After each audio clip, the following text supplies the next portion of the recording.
Welcome to Chillin' 101. We hope this video helps. In this video, I will explain how to make up simple but beautiful. First, ensure your skin is clean and well hydrated. This creates the perfect base for any makeup application.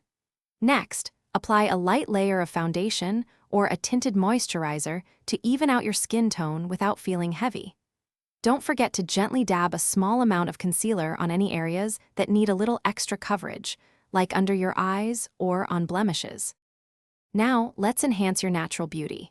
Use an eyebrow pencil or powder to lightly fill in and define your brows, framing your face beautifully. For your eyes, a neutral eyeshadow shade across your lids adds subtle dimension without being overpowering.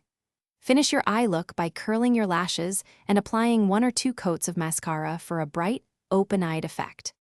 To bring a healthy glow to your face, apply a small amount of blush to the apples of your cheeks.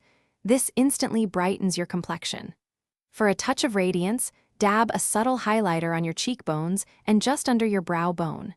Complete your look with a lip color that enhances your natural shade, perhaps a nude, a soft pink, or a berry tone. For a lasting finish, lightly dust translucent powder over your T-zone if you tend to get oily, ensuring your makeup stays fresh. Remember, simple beauty is about enhancing, not hiding your features. Keep a lip product handy for quick touch-ups, maintaining that polished look all day. And for those who love to read, check the description for a link to the new Kindle Paperwhite and other great deals. It's perfect for enjoying your favorite books anywhere. Thanks for watching. Consider subscribing if we helped you.